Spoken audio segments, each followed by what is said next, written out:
Welcome to Novara Live. I'm Michael Walker. On this Wednesday evening, I'm joined by Femi Nylander, writer, author, filmmaker. Welcome back to the show. Thanks for having me again. We have a packed show lined up for you tonight. A Tory MP has today defected to the Labour Party and brought her pretty right-wing politics with her. Peter Mandelson has decided to go after the Green Party, and we'll be looking at the latest effects of climate change as catastrophic flooding has hit southern Brazil. Israel's assault on Rafah has continued overnight, and the IDF has released this footage of its so-called limited operation on Gaza's southernmost city.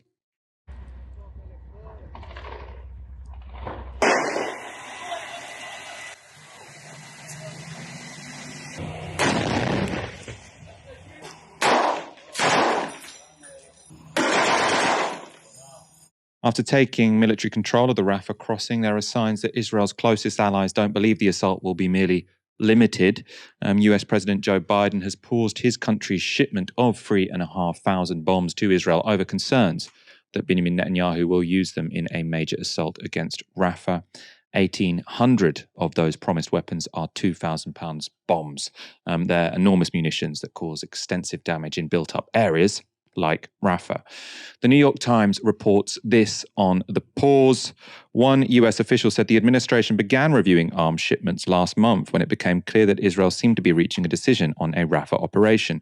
Mr. Biden initially took the position that Israel should not attack Rafah without a plan to effectively minimize civilian casualties. But in recent weeks, the White House has increasingly indicated that it did not believe such a plan was even possible. Israeli government spokesperson Avi Hyman was asked about the pause at a news conference. One Israeli analyst described the Biden administration's withholding of munitions from Israel by saying that the Biden administration is tying Israel's hands and preventing it from defeating Hamas. Do you agree? Joel, thank you very much for the question. I've obviously seen these reports coming out from unnamed sources on the American side. I can refer you to statements made this morning by the IDF Chief of Staff. I could refer you back to the Americans if they indeed have or are making these statements. I personally, as the Israeli government, do not have anything to add on these reports. The pause in US weapons transfers doesn't seem to have dampened Israel's enthusiasm for a possible all-out attack on Rafah, with Defense Minister Yoav Gallant promising this. Yesterday, I ordered the IDF to enter the Rafah area, seize the crossing, and carry out its missions. This operation will continue until we eliminate Hamas in the Rafah area and the entire Gaza Strip, or until the first hostage returns. We are ready to make compromises in order to release hostages, but if this option is not available, we will deepen the operation. This will happen all over the Strip, in the south, in the center, and in the north. Hamas only understands force, so we will intensify our action, and the military pressure will result in us crushing the Hamas organization. Now, it seems a bit strange to say Hamas will only understand force when Hamas on Monday said that they would agree to the terms put forward by the Egyptians and the Qataris who are hosting the negotiations. Obviously, Israel rejected that in part because Israel's red line seems to be, we'll only agree to a pause in fighting if we then get to continue the war and destroy you, which aren't particularly good terms that many organizations would accept. The pause in shipments also comes in the context of a long-awaited State Department report into whether Israel has broken humanitarian law in Gaza. It was supposed to be published today, but publication has now been delayed, with the State Department providing no comment on why, according to Politico. The State Department also hasn't committed to a specific timeline for the report's release, but one anonymous source told Politico the delay would be less than a week.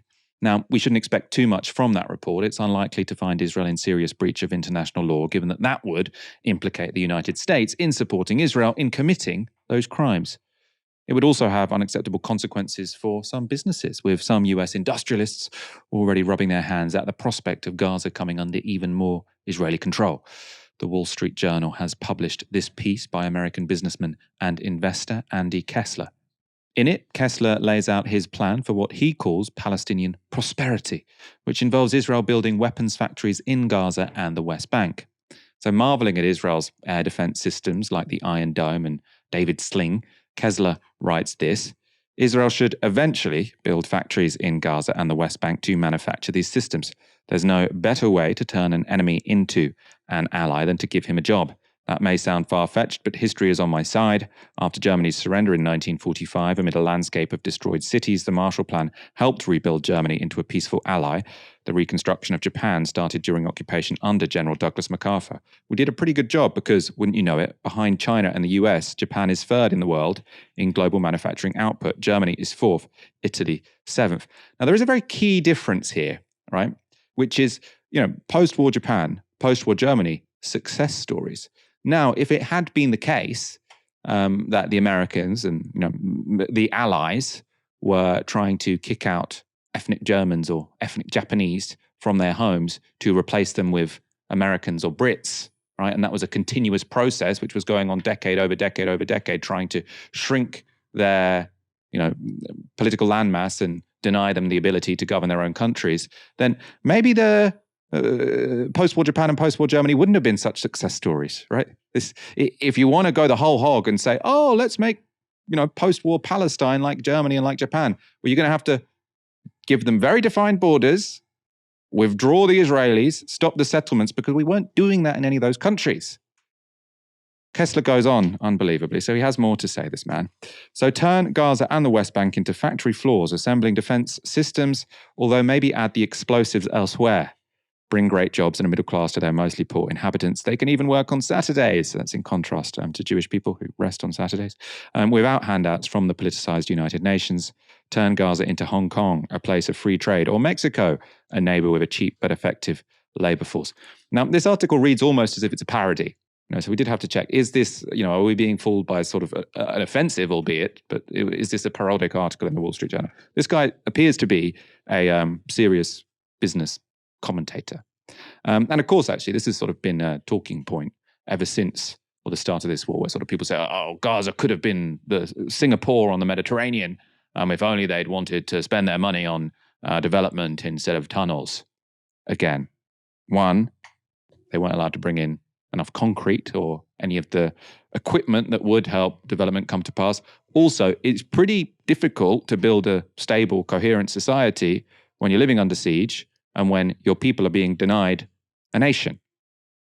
Femi, I'm not sure if Andy Kessler's ideas are, or to what extent they might be, sort of representative of a broader sort of set of opinions within sort of the American business class. But it does seem like there are sort of lots of people who are very naive to the fact that you can't just sort of bury a national question. You can't just say, we'll create some jobs there, and then they'll all forget about the fact that they're being ethnically cleansed from their homes.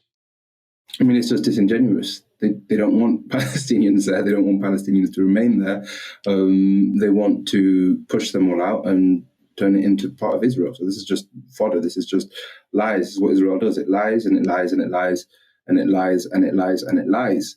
I mean, we know that Israel loves creating bombs. We know the UK loves creating bombs. We know the US loves creating bombs. We know that Germany loves creating bombs. We know that European countries and their outposts in the Middle East love a good old weapons factory. But I think the reality, of course, is that Israel wants this to be part of Israel. And we saw this when, I can't remember her name, but that bonkers lady, the settler, said that we need to invade Gaza so that our people can see the beaches, can go to the beach and enjoy the coastline and this, that, and the rest. And so, yeah, I mean, it's just gaslighting, really. It's gaslighting, and it's bonkers, and it's Israel. It's what Israel does. It gaslights, it lies, comes up with wild scenarios, and it throws it out there because it knows it has the impunity to not be challenged on any of it whatsoever. We've got some good news and some bad news for you on climate change today. To begin with what's good. Last year, and for the first time ever, renewable energy provided more than 30% of the world's annual energy supply. The finding comes from Ember, they're a global energy think tank. And they show that the majority of renewable energy still comes from hydroelectric projects, that's principally dams, But all the growth in renewable energy has come from wind and solar, which combined now make up more than 13% of total energy supply. Now, as in previous years, the boost is driven principally by China, who alone accounted for 51% of new solar generation and 60% of new wind. So really phenomenal figures. And the speed of the global rollout of solar, which according to the think tank is, quote, accelerating faster than anyone thought possible, has principally been driven by a fall in the cost of producing solar panels. Now, this is, again, an incredible statistic. The cost of solar power halved last year, and that's despite a surge in demand. So it wasn't they sort of just trying to get rid of this overcapacity because no one wanted it. Everyone wanted it. They were just building more. This was all thanks to an explosion in manufacturing capacity. Again, that surge in production capacity has been largely taking place in China. So that's the good news. And when it comes to a clean energy transition, it's clear we're moving in the right direction. The bad news is this. It's clear that transition is not happening nearly fast enough. The Guardian has polled 380 authors of IPCC reports, so they're the gold standard in climate science, and asked them to predict how high temperatures will rise this century. And 77% of them, so that's a whopping majority, expect temperatures to rise above 2.5 degrees Celsius this century. Only 6% of climate scientists believed we would hold temperatures below 1.5 degrees Celsius. That's, of course, the UN's official target. Now, one reason for pessimism from climate scientists might be data on sea temperatures. Analysis by the BBC shows the world's oceans have broken temperature records every single day over the past year. Every single day over the past year. Phenomenal. The records were also not just broken, they were smashed. So on this chart, each of the grey lines represents a year between 1979 and 2022, and each line shows the temperature on every day in the given year. The red line shows the temperature on each day in 2023, and the purple line shows the temperature every day in 2024 so far. Now, the gap between 2023 and 2024 and the other years is massive, right? According to the BBC, around 47 days in this period smashed the record for that day by at least 0.3 degrees Celsius, and they say that never before in the satellite era had the margin of record been this big, right? So we are seeing an increase every day hotter than any, that date on any of the previous 40 years, and the increase being higher than any of the increases we've ever really seen in the past. Very, very worrying. A marine biologist in Liverpool explained to the BBC's climate editor why oceans warming so quickly is such a problem. The big thing that I've seen is species aren't all moving at the same rate. So things are moving further north, but not at the same speed. So all the community compositions are changing everywhere because different species are moving at different rates. I find it quite sad because, nature's never static. The environment's always changing and species respond. The problem with climate change is it's happening too quickly for evolution to catch up with it, which is why we're seeing all these shifts because species can't evolutionarily adapt to it quick enough. So Nova, this is a really disruptive process for ecosystems. I think if I was a barnacle, I'd be quite worried, yes. Of course, it's not just barnacles that should be worried. Global heating of the sea has caused mass bleaching of coral reefs. These are a critical element in the ocean ecosystem and home to around a quarter of all marine species. So when coral reefs turn white and die, they can no longer support much of that life. And this also matters for us humans. Warmer seas give extra energy to tropical storms, meaning more intense hurricane seasons. They can also melt ice sheets, meaning sea level rises. And they could even disrupt the Gulf Stream, which would be really bad, really catastrophic. I'm not going to go into the details now, but that is something we do not want to happen. As to what's causing the dramatic increase, well, last month, mechanical engineer and climate expert John Abraham said this to PBS NewsHour. Well, if you want me to quantify the effect, and this is just off the cuff, this is a rough estimate based on my intuition, I'd say it's about half global warming, and maybe a third of it is El Nino, and then the remainder, maybe 20% or so, is a question mark. And that 20% could be some extra global warming that we hadn't accounted for, but it could be something else. But the majority of this, and the real reason we're setting records every year, is global warming. But as you pointed out, this year is the scientific term is bonkers year. This is off the charts, and it's more than we would have normally expected, even with an El Nino. So there's a couple of other factors that I have read about being possibly complicit here. This huge volcanic eruption that happened a while ago that spit a ton of moisture up into the atmosphere, which can warm the atmosphere. Solar cycles, also the elimination of a lot of pollution from shipping, which paradoxically, it's wonderful for human health, but it's taking this umbrella off the oceans, which can also warm the oceans. Are those factors that you consider as well? They could be, and some scientists are considering those. I'm not sold. And the reason I'm not sold is we are seeing an incredible amount of heat in specific locations, and in particular in the Atlantic Ocean. And we're seeing other parts of the planet that have lower surface temperatures. So the patterns of warming that we're seeing don't jive with some of the other options that you just mentioned, but they are under consideration by my colleagues. So it's that point about shipping that actually sort of I'd heard the most about. And I think it's because it's a narrative which appeals to journalists like myself, which is to say we implemented this ostensibly very good regulation, which meant that ships pumped out less sulfur, which is very toxic. But it had this unintended consequence that sulfur, as well as being toxic, does have an effect of blocking out the sun.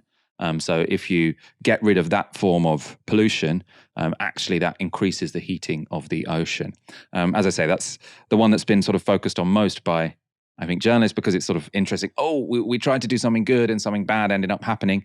As you heard there from that engineer, he thinks that's a fairly small part of the story. The big story here is climate change. He's saying 50%. And then after that, it's El Nino, which is the cyclical process whereby temperatures get hotter for a few months or a year or so, around every 2.5 years. Moving on to the people currently feeling the sharpest end of climate change. In Brazil, in the southern state of Rio Grande do Sul, at least 95 people have been killed and 130 are missing after record-breaking flooding. Days of torrential rain last week caused rivers to overflow and a hydroelectric dam to collapse. Large parts of the state's capital, Porto Alegre, are now under water. 150,000 people have had to leave their homes, with a total of 1.4 million people affected by the floods. According to the state governor, quote, "The state is facing a warlike situation." He went on to say this is one of those events that will go down in history. Brazil's President Lula has travelled to the region by helicopter and promised federal help in the recovery. That will need to be forthcoming and fast. An estimated 80% of Porto Alegre's population do not have access to running water. And Lula has also linked the crises to international failures. In comments to the Washington Post, Lula blamed the devastation in Rio Grande do Sul on the failures of the global community to respond to climate change. He said there was a historic debt. Poorer countries that have historically emitted few greenhouse gases, he said, are suffering from the pollution of wealthier nations. Now, to link back to the story that started this segment, 30% of the globe's energy coming from renewables might sound pretty good, and it's a movement in the right direction, but it's clearly not yet good enough. Natalie Elphicke, formerly the Tory MP for Dover, has defected to Labour. Just moments before PMQs was due to start, Elphicke, circled in red here, crossed the floor to take her seat amongst Labour MPs. And this was Elphicke explaining her reasons for defecting. So under Rishi Sunak, he is the man who said he would stop the boats. And yet when we look at this year alone, it's record numbers of small boats arrivals. So he's not stopping the boats and he's letting the country down. Well, meanwhile, under Labour, they are clear that it is important to have defence and they want to make sure that they have good national security. So I think we should have confidence that Labour are the party who will tackle this issue of the small boats crossings. It's a completely incoherent answer. She's saying Rishi Sunak hasn't done enough to stop the boats. By the way, in the past, as we'll sort of talk about later, she said that Labour want open borders, essentially. Then she goes on to this complete non sequitur, which is Labour will invest in defence. You know, now the military has nothing to do with small boats. Keir Starmer definitely hasn't said he's going to use gunships to turn them around. So she says, Rishi Sunak isn't stopping the boats. Labour will spend money on the military. Therefore, Labour will stop the boats.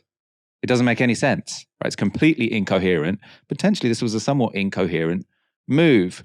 And as I say, this is a big change of heart from Elphicke. Just a year ago, she penned this article for the Daily Express. So it said, "Don't trust Labour on immigration. They really want open borders."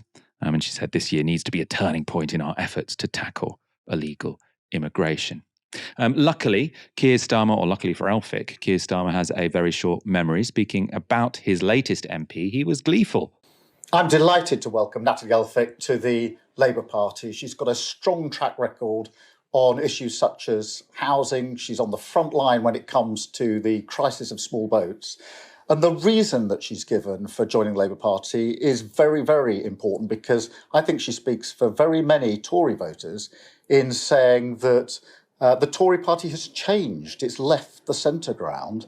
But equally, the Labour Party has changed. And we are very clearly the party of the national interest, of country first, party second. And I look forward to working with her on the mission to deliver the real change that this country desperately needs. So he's saying, we are the ones who have entered the centre ground. We can see that by this incredibly right-wing Tory joining our ranks. You might have gathered, I'm not sure Starmer should be so excited to welcome Natalie Elphicke to Labour's fold. Her track record isn't exactly scandal-free, and her politics seem an unlikely fit, even for Starmer's right-leaning Labour Party. Until 2019, Dover was represented by this man, Tory MP Charlie Elphicke. He's seen here with his wife, Natalie Elphicke, leaving court after he was found guilty of 3 counts of sexual assault against 2 women. Charlie Elphicke's behaviour was pretty lurid, and according to witness testimony, included chasing one of his victims around his house singing, "I'm a naughty Tory, I'm a naughty Tory." At the time of the conviction, Natalie Elphicke supported him, writing this in The Sun after he was jailed. Charlie is charming, wealthy, charismatic and successful, attractive and attracted to women. All things that in today's climate made him an easy target for dirty politics and false allegations. So I resolved to stand by him while he fought off these allegations in court and decided that I would leave him after that. It didn't quite work out that way. Following an unfair trial during the COVID-19 pandemic, I believe that Charlie was convicted in a terrible miscarriage of justice. It was obvious to me from reading the evidence during lockdown that the criminal allegations against him were complete nonsense, and I still believe they are. But Natalie Elphicke didn't just stand by her man, she replaced him as Dover MP in 2019. And then, according to the Standards Committee, used her parliamentary position to try to influence her husband's criminal prosecution. Now, that ruling by the Standards Committee led to Natalie Elphicke and 2 other Tory MPs being suspended from Parliament for a day, with her behaviour described as corrosive to the rule of law. Aside from those controversies, Elphicke's politics have, in many ways, been pretty standard for a Tory. Like the rest of her party, she voted against banning fire and rehire practices, which led to this happening when she decided to visit a protest by P&O workers who had been subject to fire and rehire in her constituency. You voted for fire and rehire! You voted for fire and rehire! Shame on you! Shame on you! Shame on you! Shame on you! Shame on you! Shame on you! Shame on you! Shame on you! It's a great clip because it looks like she's sort of beginning to join in the chant "shame on you" until she realises they're talking about her. Proof that Tories and picket lines don't really go together. There are other issues which show Natalie Elphicke isn't just any old Tory, though. She's on the hard right when it comes to migration and has consistently denied the existence of any refugee crisis, going so far as to brand all asylum seekers as economic migrants in a 2022 Daily Mail article. And in that same year, she made this intervention on the Rwanda bill. Does my honourable friend agree with me that it's absolutely vital that we speed up these deportations and give effect to the new Rwanda agreement as well, without the twists and the tricks of those who put political preference for uncontrolled open borders above our country's safety? Along with her anti-migrant politics, Elphicke has also been known for her hostility to the England football team. After the Euro 2020 final, when Marcus Rashford missed a penalty and suffered online racist abuse, Elphicke posted this to a Tory group chat. "They lost. Would it be ungenerous to suggest Rashford should have spent more time perfecting his game and less time playing politics? Now, by playing politics, she meant trying to get kids school meals over the COVID pandemic. Now, after that message was leaked, Elphicke was forced into a grovelling apology. Of course, Elphicke isn't the only Tory to switch to Labour in recent weeks. In late April, former Health Minister and NHS doctor Dan Poulter took the Labour whip after saying the Tories couldn't be trusted with the health service.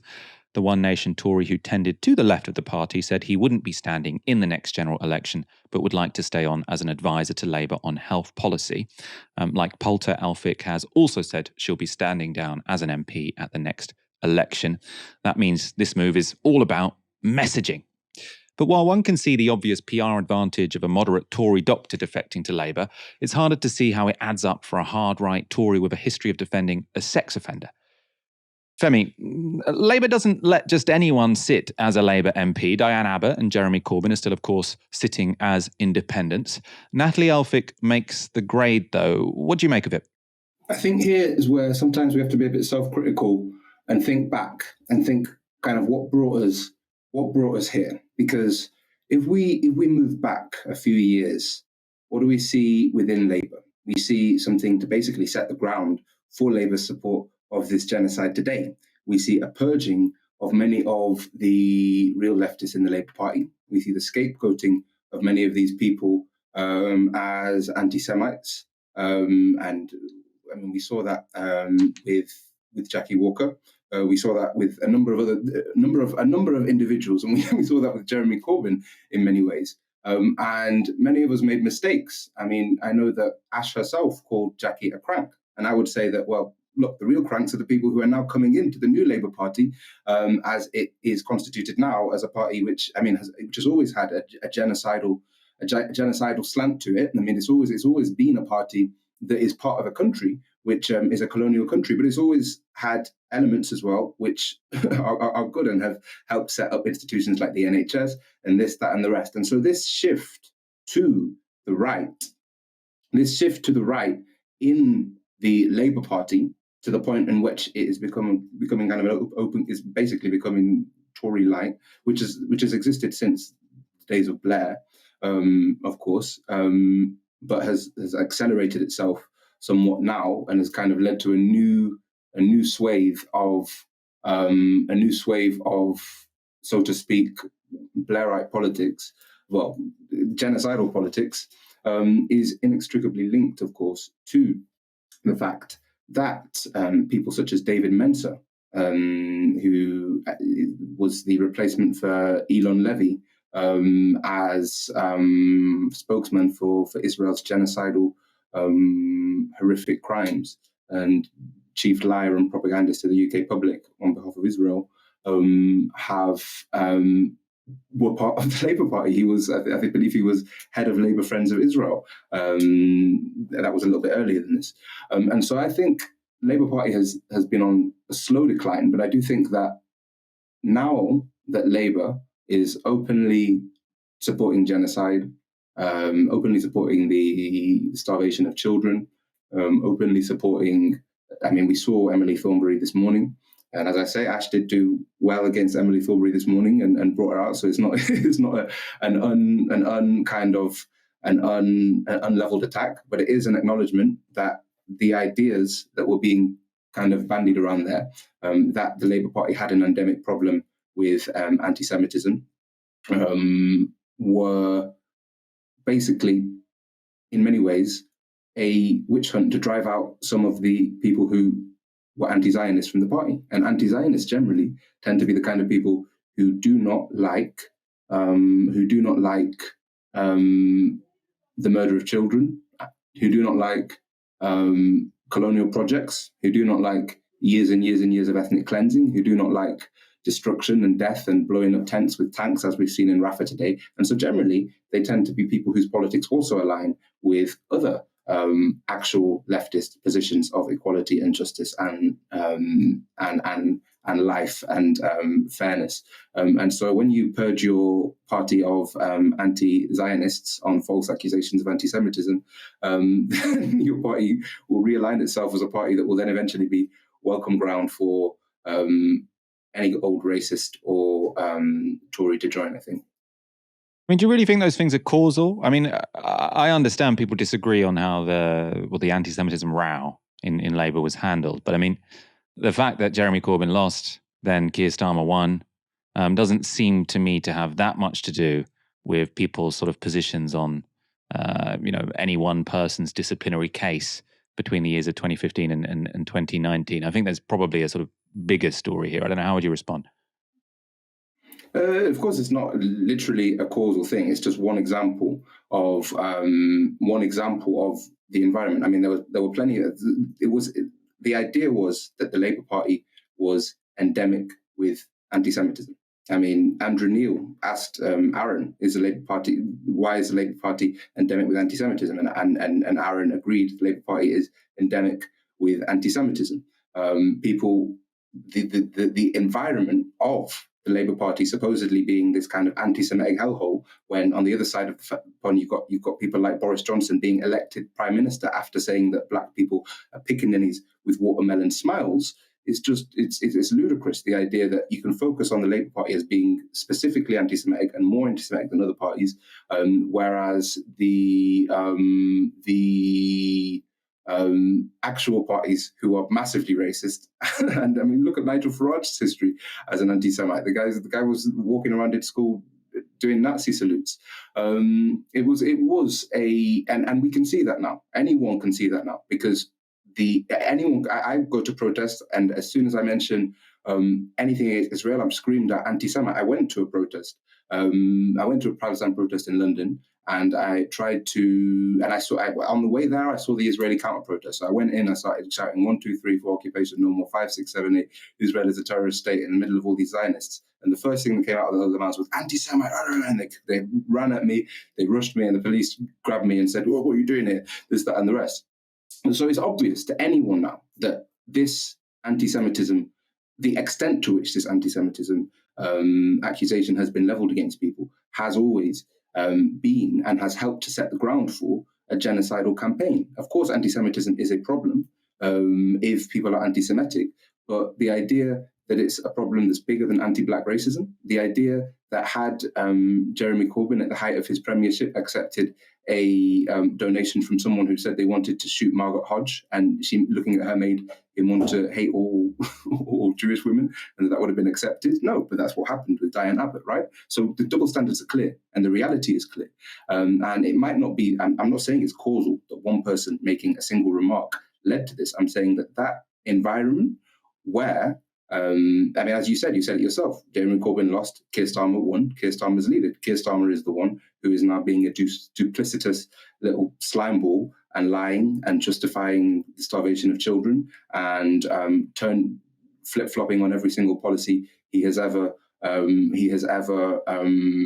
kind of promised, and welcoming open racists and rabid Tories into the Labour Party. And so, of course, anything that caused Keir Starmer to become the leader of the Labour Party, and the efforts of the Israel lobby within the Labour Party to create a party which is basically another far-right party, does have a historical and a causal impact on where we sit today, and why we have a two-party system with no one within that two-party system willing to challenge an ongoing genocide, and which is horrific, and which makes me. I mean, I grew up reading about Vietnam. I grew up reading about Cambodia. I grew up even Iraq War. I was too young during the time. I'm only 29 now. I was too young during the Iraq War and during Libya to really get a grip on what's going on. But this is just. I mean, it's everyone can see. It's horrific, and so we do sometimes need to think back to what the causal links were, and where we could have done better in a historical context. And lots of people made this mistake. Lots of people bought in. And as I say, anti-Semitism is wrong, and anyone who is anti-Semitic is wrong. But the idea that anti-Semitism was endemic within the Labour Party was utilised and has been utilised to bring the Labour Party to where it is today, which is purged of any real anti-Zionist elements and happy to support an ongoing genocide. And I do think that's undeniable. Yeah, I mean, my sort of opinions on the anti-Semitism row, on record a number of times. I mean, I think there clearly was an attack by a pro-Israel lobby on the Labour Party, which sort of all the right-wing were very much happy to get along with. I mean, one of the big reasons it was effective is because the Corbyn operation was very, very incompetent on that issue. They constantly put out sort of contradictory messaging. They never took a strong line on anything. They didn't make a particularly strong effort to sort of say there is this big distinction between anti-Semitism and being anti-Israel or anti-Zionist. And I think they just sort of left this sort of messy vacuum, which meant that people could run rings around them. And, you know, people took different positions at the time when it came to different disciplinary sort of cases. I mean, during lots of that period, I was just very frustrated at lots of people sort of poking the bear. So it seemed to me that there were lots of people saying things that were very, very unstrategic, and sort of putting the party on a sort of a ground that was very difficult to defend. I think you have to be very disciplined when you're talking about this kind of thing if you've got, you know, the entire media establishment against you. But I mean, saying that, I'm sure, you know, there are things that people have said and done that they might have a different perspective on now. That period was a mess, though. Last week's local elections were a pretty big success for the Green Party. They gained 74 new councillors, bringing their total across England and Wales to the highest it's ever been at 812. In Bristol, they're now the biggest party on the city council, falling just short of a majority and gaining most of their new seats from Labour. They also made breakthroughs outside of the south of England, gaining their first ever seats on Newcastle, Sefton and Redditch councils. All in all, the Green Party seems to be gathering momentum ahead of the general election later this year, which means it's time for Labour to undermine them. This was the party's favourite attack dog, Peter Mandelson, talking about the Green Party on Times Radio. The Green Party is becoming a dustbin, a bit of a repository, not only for climate activists, but for disgruntled hard leftists leaving the Labour Party and some fairly unpleasant hardline Free Palestine activists as well. They're all turning to the Greens. And I think whilst in the first instance the Greens look sort of bigger and emboldened, I think this is going to change the complexion of the Green Party, and I think they will rue the day when they threw open their doors to all these people. Of course, it's pretty rich to hear Peter Mandelson lecturing other people about the company they keep when his judgment in that area isn't exactly spotless. This was Peter Mandelson celebrating his birthday with Jeffrey Epstein in Paris in January of 2007. Epstein would, of course, go on to be convicted of sex trafficking and other sex crimes. 2 years earlier, this was Mandelson and Epstein on a cosy shopping trip on the island of St. Bart's. This is from 2005. And even in 2006, when Epstein was in jail on charges of procuring an underage girl for prostitution, Peter Mandelson couldn't stay away. This interview is with a friend of Epstein's who spoke to Channel 4's Dispatches under condition of anonymity. Epstein was free to continue to conduct business as usual, and our source says he witnessed an intriguing phone call. While I was there, he received a call and said, "Hello, Petey." And he chatted away. And Petey wanted to meet Jamie Dimon, who was then the chairman of JP Morgan. And by the time he said, "Yes, I'll sort it out," put the phone down, and Petey turned out to be none other than the Secretary of the Board of Trade, Peter Mandelson. I was astonished that a British cabinet minister at that time, probably the most powerful man other than the Prime Minister, was calling Jeffrey in jail to make an appointment or to seek an appointment with a very powerful banker in New York. Epstein was found guilty of procuring a minor for prostitution in 2008, but that didn't stop Peter Mandelson from remaining friends with the billionaire. A JP Morgan probe into its links with Epstein turned up this interesting snippet. Now, this is from the FT. It suggested in June 2009, when he was the UK business secretary, Mandelson stayed at Epstein's lavish townhouse in Manhattan while the financier was in prison for soliciting prostitution from a minor. While he was the UK business secretary, he stayed at Epstein's house while the financier was in prison for soliciting prostitution from a minor. That is pretty incredible. Mandelson has refused to either confirm or deny that he used Epstein's apartment while the sex trafficker was serving time. Mandelson's swipe at the Greens hasn't landed without a response. The Greens' deputy leader for England and Wales, Zach Polanski, said this: Peter Mandelson, a lobbyist who represents banks, oligarchs and gas companies, including Centrica, who mass sack their engineers. He runs a company that hires former Tory ministers and is now telling Keir Starmer to run the Labour Party. So that's from Zach Polanski, very well put. Saeed Siddiqui, the Greens parliamentary candidate for Ilford South, went for something a bit simpler. I am absolutely delighted to announce that Peter Epstein Mandelson has not endorsed the Green Party. Very well put. I mean, I think it's ridiculous that it's seen as legitimate to have Peter Mandelson standing or sitting sort of on a podcast, video camera there saying, the Green Party are letting in all of these wrong-uns. You allegedly, and haven't denied it, stayed in Jeffrey Epstein's house while he was in prison for sex trafficking. You don't get to call other people dodgy, okay? Femi, what did you make of sort of Peter Mandelson there? Sanctimonious, hardline Palestine activists, these hardline people who believe that babies shouldn't have their legs blown off, etc., etc. My thoughts are sanctimonious, and then a word that I probably shouldn't say on on the news. But yeah, I mean, the hypocrisy is clear for anyone to see, and yeah, I mean, explain yourself, Peter. Explain yourself. Explain why you're rubbing shoulders with kiddie fiddlers, and explain why you can't understand that kids getting their legs blown off is not hardline at all to oppose that. It's not hardline at all to think that that's something which should be condemned and something which should mean defection from parties that support it. Should mean defection from parties that are happy to say, I do think Israel has the right to starve children. I do think Israel has the right to cut off electricity. I do think Israel has the right to do whatever it wants to ensure that that we can keep following the Americans. And also, we've got to remember that Britain was the country that basically helped form Israel. Britain has a particular historical role in this. Obviously, Palestine was under British mandate, and it was given to the Jews or the descendants of. I guess it was given to the Jewish people by the United Kingdom, and so this it's so sanctimonious, it's so slimy, and it's so modern Labour is all I have to say about it, really. We've often complained on this show that while TV hosts constantly ask their guests to condemn Hamas, they never do the same for Netanyahu, even though he has a lot more blood on his hands.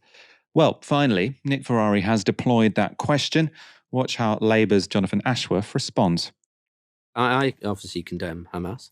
I also condemn the remarks of these very right-wing ministers in the Israeli government who have spoken out in the most extreme terms. You condemn the actions of Benjamin Netanyahu? I've condemned the ministers. Yes, who have but what about spoken the out. Prime Minister? Well, look, right, we will. This offensive into Rafah is going to be catastrophic, and it must not go ahead. That is our position. It's why so we you're need on the same page as Mayor immediate. Khan. You condemn the actions. We need an immediate ceasefire. We've Indeed. condemned the extreme remarks of ministers in that government. We've condemned the I'll try again. The Prime Minister, settlements. Mr. Ashworth. You condemn his actions. We have made our position clear. A military intervention into Rafah is catastrophic, and we have condemned the very, very right-wing, extremist remarks of ministers in that government. What we need is a peaceful initiative to bring about an independent, viable Palestinian state as part of a two-state solution and long-term and lasting peace in that region. Do you condemn Netanyahu? We condemn some of the ministers in his cabinet. All right.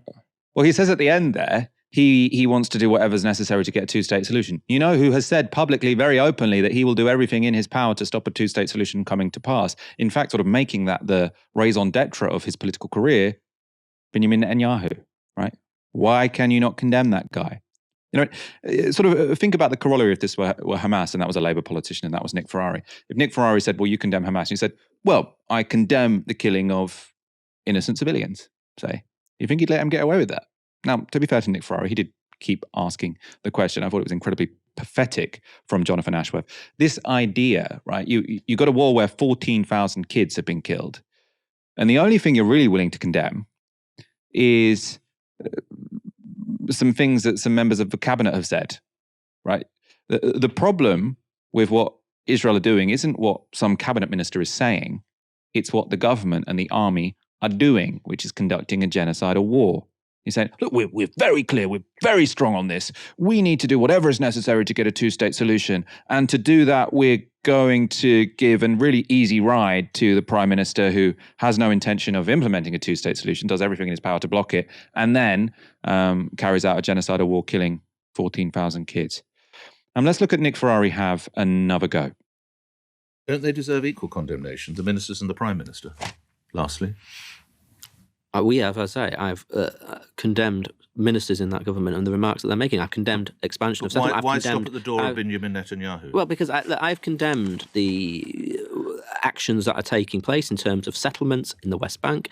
An incursion into Rafah would be catastrophic. I've condemned the siege of Gaza, which needs to end. I've condemned all kinds of actions that are taking place, and I continue to condemn the remarks of some of those very extreme ministers.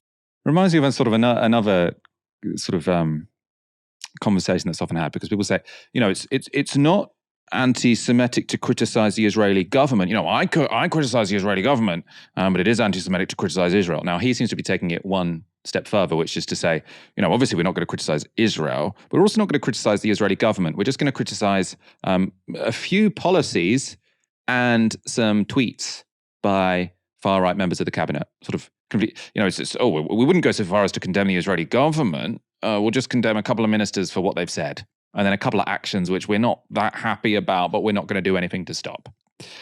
Femi, I thought, Nick Ferrari, fair play to him for asking the question. I mean, obviously, we're 6 months into this war. He wouldn't have asked it 5 months ago. It's taken a while. But I thought Jonathan Ashworth was particularly unconvincing there. Well, not really fair play to Nick Ferrari, because I saw him ask the question to someone else the other day. A caller that was talking to him about something else, and he said, well, do you condemn Hamas? And then the guy said, well, this again, you're really going to ask me? And then within 2 seconds, Nick Ferrari said, okay, well, never listen to my show, never do this, that, and the rest, because you're not going to condemn Hamas, and therefore I've got no time for you. He didn't do this with this guy, despite the fact that fair enough. Israel has done hundreds times worse. And you have a lot of this from media organizations, this posturing, this every now and then you'll throw in the occasional thing to make you think that you're being fair-sided. But you're not. I mean, LBC is not being fair-sided. LBC has fired their presenter because she grilled very slightly a Israeli governmental official. And of course, there is a complete... we are at the point where it's not that you should not condemn Hamas. It's that you should be nuanced and you should say who has come to fight. Because I'm not a pacifist. I'm not a pacifist. You understand? I'm not a pacifist. I'm not Gandhi. I'm not Martin Luther King. I'm Malcolm X by any means necessary. And if someone has killed, not just, and 40,000 is a gross underestimate. We know 40,000 is a gross underestimate. All of the record keeping ability, like all of the journal, everyone who can keep records of how many have died have been killed. And 40,000 has been floating about for weeks as an estimate, and therefore it's obviously more than that. I mean, famine is endemic throughout the north of Gaza, and people are still getting bombed. Today, people are getting bombed in Rafah. But this 40,000 is not the beginning. The beginning, obviously, is in 1948, and the beginning is with the initial Navka, which itself then led to years of people being murdered, people being thrown in pits, people being driven from their homes, a slow genocide, which is continued over and over and over and over the years. And so the idea that you can say, well, Israel has a right to defend itself, and therefore we should not condemn it, is blatant hypocrisy. I mean, in fact, this again, and I'm sorry for being so controversial today, but this ties back to the other kind of dispute within the Novara team recently about Mohammed El-Kurd and these girls, and the fact that they were wearing the paragliders on their back, and Aaron came out against them, and one of them was Palestinian. Now, saying that someone has broken out of a cage in which they've lived and been imprisoned for years since their birth, and not making any. So these stickers did not have a picture of a beheaded baby on. They did not have a picture of a civilian being murdered on. They did not have a picture of any of that. And we know that civilians were killed on October the 7th, both by the Israelis, who killed some of their own civilians, and by Palestinians. We also know that a number of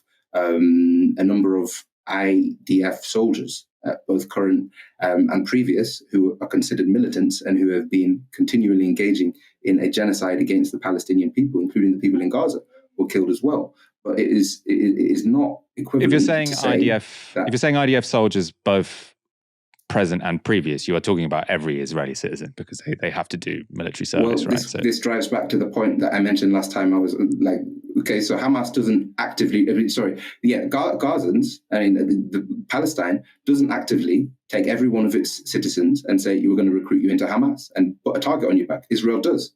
It forcibly says, we're going to put you in jail if you don't become a combatant for our. So Israel is the one who is saying, we are all soldiers. We are we have a society of settlers, and all of our roles are going to be to. And I'm not saying it. I'm saying Israel's saying it. Israel has. Yeah. No, but what I'm saying is, international law doesn't make a distinction between, someone who is a former soldier and has never been a soldier. It's just the case that it's in international law, it's legal to target military personnel, and it's not legal to target civilians, whether or not they formally were in the military. I wasn't justifying targeting someone who was, and I wasn't justifying it. I was saying that look at the statistics, not just in this war where probably up to 100,000, maybe more Palestinians realistically have been, many more will be killed. We know it's going to be much more than 100,000 in the end. Look at what's happening in Rafah now. And civilians, we're talking less than 1,000 Israeli civilians have died. Let's talk about the fact that in all the previous wars, i.e. the slow genocide, the ratio has been skewed. Let's talk about the fact, who are the aggressors here? Who are the invaders here? And so let's stop with this wishy-washy discussion of no, like the only people, none of the international community, none of the Arab countries, no one has been, the Yemens have done their thing. The Yemenis have done their thing. It's what they can. But in terms of militarily coming in and assisting, no one has done it. So who's going to do it if not the Palestinian resistance? And so this idea that we should have to condemn the only people who are fighting a genocidal state, and we should have to condemn them. We shouldn't condemn the genocidal state, and that we should tell off the people who give any allusions to these people, even if those allusions are just a picture of a paraglider of someone escaping a prison, not a picture of them shooting a civilian, not a picture of them doing this. It is ludicrous. It is ludicrous. I come from a tradition, and I believe in a tradition, that if someone if someone has got their boot on your face, you don't beg them to remove it. And we need, as the left, to understand that a genocide is occurring. A genocide has been occurring, not just for the past few months, but for years and years and years. And if your people are being committed, if genocide is being committed against your people, then you shouldn't have to condemn people who fight against genocide. And Hamas is not a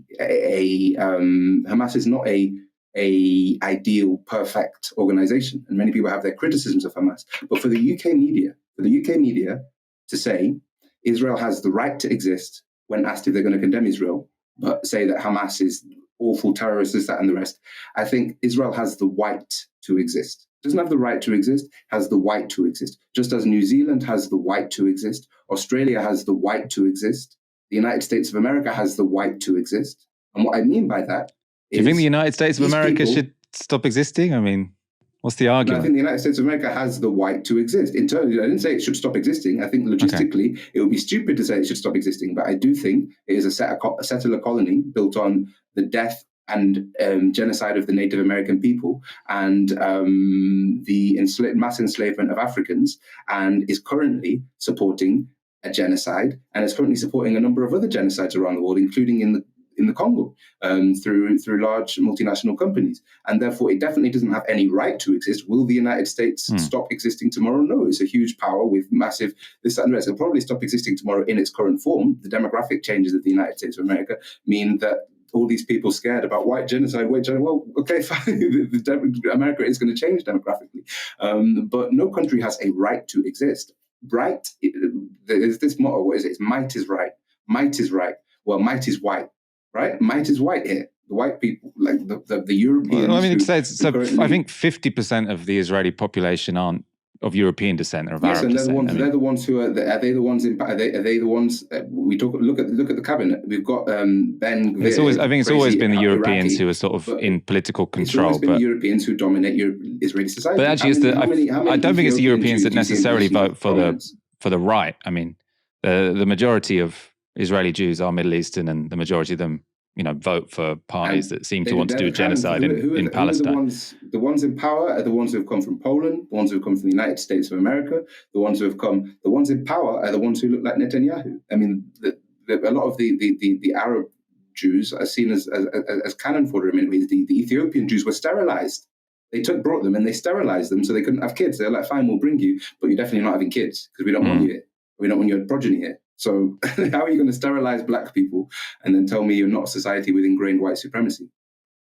Yeah, I mean, the point you were making earlier, I mean, my position on this is that it would be, I don't demand people condemn Hamas, but I think it would be completely insane for a movement, if you want to build a big coalition to make us a dividing line, you have to not condemn Hamas to be a part of it, right? I think lots of people, I mean, I am very uncomfortable with the idea that you take part in an attack which kills a bunch of civilians, and I think civilians were targeted in that attack, right? I think that's I don't actually hold the position by any means necessary, because I think it can sort of end up just justifying random wanton violence that doesn't actually benefit anyone. I think it's a bit of a nihilistic sort of course. I mean, that's not the same. attitude to have. By any means necessary doesn't mean random wanton violence. I mean, Malcolm X didn't. Well, I say think there was random a fair wanton amount of random wanton violence occurs. on October the 7th, Right, wasn't there? There was some random wanton violence on October the 7th, and there has been in the history of Israel far more random wanton violence enacted and inflicted on Palestinians. There has been since October the 7th far more random wanton violence. And if some people on October the 7th, and it may be that, but the understanding I have is that it's likely that maybe the commands for these from the leadership of the military wing of Hamas were not to massacre civilians. They probably were to take hostages, which is a different question. But some people went off and did whatever they did under their own steam. Fair enough, right? You can criticize, right? But to then say you have to condemn the no one's saying anyone has to condemn. No one said that. I think what Aaron was saying in that tweet, I don't really want to focus too much on a tweet, but what he was saying is that it's silly to seem to celebrate what happened on October 7th. You haven't said it, but it's the main line in the UK press outside of. Okay, no, it's just because in your answer you're flitting between a criticism of the mainstream press and then a criticism of people on the left who don't like people celebrating October the 7th. There's sort of two very separate issues there. That's the thing. It's not celebrate. I think you can celebrate people escaping a prison cage and not be celebrating the murders that took place. If you have something which has a picture of a murder on it, okay, you're celebrating a murder. If you have a picture of someone who has spent their whole life, and we know that many people left Gaza. We know that many people left, right? We know that some of them left, but there will be people who broke out who didn't massacre civilians and who have spent their whole lives in Gaza and have never escaped, right? And so, and as well, again, like there's people who are not necessarily completely politically educated on the matters of that day. But the point of the matter is, there's a difference between actively celebrating the murder of civilians and making allusion to someone escaping out of a prison in which they've been held their entire lives. Yeah, I don't think it was unreasonable to associate a paraglider or a parachute 7 days after October the 7th with what happened on October the 7th. But people will disagree on this one. According to Gaza's health ministry, 34,000 people have so far been killed in Israel's assault on Gaza. In previous wars, the health ministry's figures have proved to be remarkably accurate, yet Israeli officials have repeatedly dismissed them. They either say they're made up or that they know a huge proportion of the dead are what they call Hamas terrorists. It's always been an unpersuasive argument from the Israelis. But speaking to Israeli spokesperson Avi Hyman, Piers Morgan, expertly, I think, demonstrated how their position is also completely incoherent. Out of that Hamas number that you just gave, more than 14,000 are terrorists that we took out. There's more than 25,000 Hamas and Islamic Jihad terrorists. How many civilians do you believe you've killed? We don't have exact figures, as you know, it's the fog of war. But you've got exact numbers for Hamas terrorists you've killed. Why wouldn't you know how many civilians you've killed? Because obviously our focus is to go after the Hamas terrorists. And No, but hang on, I do mean, our that does best to imply work that you're putting a bigger premium on killing Hamas terrorists in terms of numbers and accountability than you are on innocent civilians. That can't be right, surely. If you know exactly how many Hamas terrorists you've killed, you must know how many civilians you've killed. Otherwise, you're prioritizing the lives of terrorists over innocent people. Piers, with respect, don't put words into my mouth, please. I didn't say exactly 14,000. I said around 14,000. Whereas Hamas will come out with precise numbers that statisticians Well, give me will a look at. ballpark number for civilians. Well, you can use the ballpark as far as the Hamas figures, which I reject as being false. That was really, really strange. A really embarrassing position for Avi Hyman to be in, right? He starts by saying the Hamas figures are false. Then he says that Israel has killed 14,000 so-called Hamas terrorists. But Piers Morgan then completely corners him, right? If Israel knows how many terrorists they think they've killed, surely they should know how many civilians they've killed at the same time.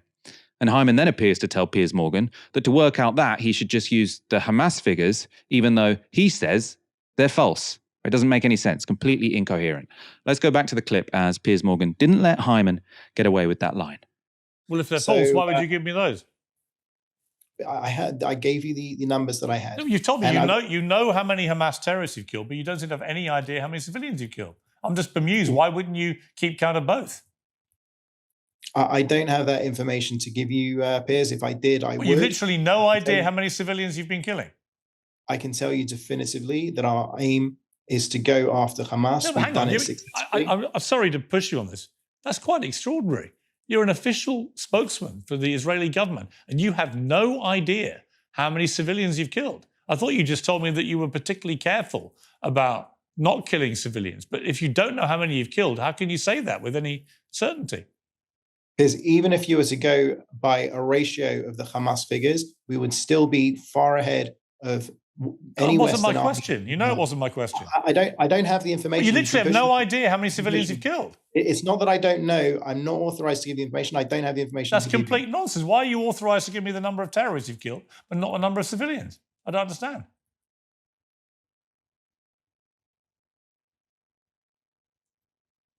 Can you explain? Piers, we will go after Hamas. We will ensure that we But you want me to believe you're being incredibly careful about how many civilians you're killing, and you have an amazing exemplary record, but you don't know how many civilians you're killing. So how do I know you've been careful? Piers, when the dust settles, we will come out with the proper numbers. Now, I've seen a lot of Israeli spokespeople be, unpersuasive. I mean, to often seem a bit sociopathic or psychopathic, but I haven't actually seen any of them just stare at the camera for, 30 seconds or so. I mean, and the reason he was completely stumped, and I'm actually surprised that I haven't seen this line of questioning before, because we have heard for so long that Israel both say, oh, we can't believe any of the numbers. How can anyone know how many people have died? And then they say, and we've killed 14,000 Hamas terrorists, right? You cannot hold those two positions at the same time, which I think Piers Morgan, was very good there at sort of drawing out. And Avi Hyman saying, oh, we'll find out afterwards. After the war, we'll find out how many people died. Well, if you're saying you're protecting civilian lives, which the Israelis are, everyone knows they're not, right? Then if you can say, oh, well, we'll find out how many of them died afterwards, that doesn't, to me, sound like they are giving a damn about protecting civilian lives, as we know they're not. Thank you, everyone, for watching this evening. Come back tomorrow for another stream. For now, you've been watching Novara Media. Good night.